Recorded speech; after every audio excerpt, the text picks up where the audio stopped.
Jajpur police को बड़ सफलता। अपराध करने पूर्व 3 लुटेरा को काबू कला जाजपुर पुलिस। गतकाली विलंबित रात्रि महावीर छक पूर्णिमा देवी स्कूल निकट में थिबा एक पड़िया डकायत करने प्रस्तुत होता बेले लुटेरा को काबू कला पुलिस। 6 जनक मध्य 3 जन को गिरफ्त कर आउ 3 जन लुटेरा फेरार अच्छा।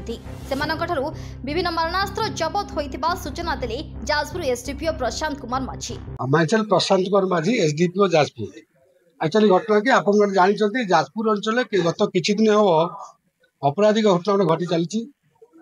यही अल्प किछि दिन तले आम मंगलपुर बिंजारपुर और अलकुंडा अंचल गोटे बड़ डकायत गैंग धरने सक्षम होता निकटर बहु चोरी सामग्री जबत होता। सोना रूपा आरंभ कर अनेक चोरी सामग्री जबत होता से कोर्ट फाइल करूँ। गत किछि दिन भाई जाजपुर टाउन अंचल देखा घर भांगिकी किसी डकायत किसी रबर से अपराध कर आम से गोटे स्पेशलाइज टीम फॉर्मेशन होती तदन चलती से चोर मान धरने आम चेष्टा उद्यम जारी रखीचु। गत काली विलंबित राति प्राय 1 ରୁ 1:30 बेले हम पूर्णिमा देवी हाईस्कल महावीर छक जो अच्छी पछे बड़ निछाटिया पड़िया अच्छी पोखरी पाखे जो कि गोटे गैंग ऑफ डकायत किसी 7-8 जन लोक गोटे प्रिपेरेसन कर कुआसर जन घर डकायत प्रस्तुत होते। आम खबर पाइला आम जाजपुर टाउन पुलिस से पहुंची धरने चेष्टा करता। से 3 जन को धरने सक्षम होती।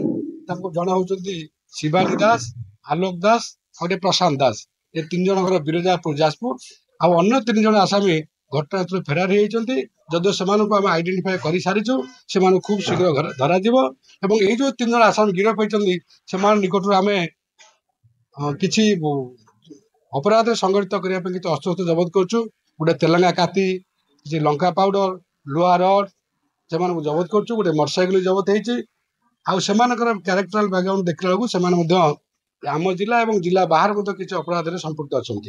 आउ जो मैंने फेरार अच्छा से खूब शीघ्र धरने चेष्टा कर। ललितेश्वर अंचल जो किसी दिन तले चोरी होता सीरीज चोरी होता से संश्लिष्ट अच्छे कि आउ कि चोरी है जो केत केस संपुक्त अच्छी आउ केत केस हूँ आम संस्कृत ना मात्र जो आसामी मैंने फेरार होती से धरा पड़ा इंट्रोड्यूस ये संपूर्ण जिते केस समुदाय केस पर्दाफाश हम। जाजपुर विद्याधर बेहरा रिपोर्ट साधना लाइव।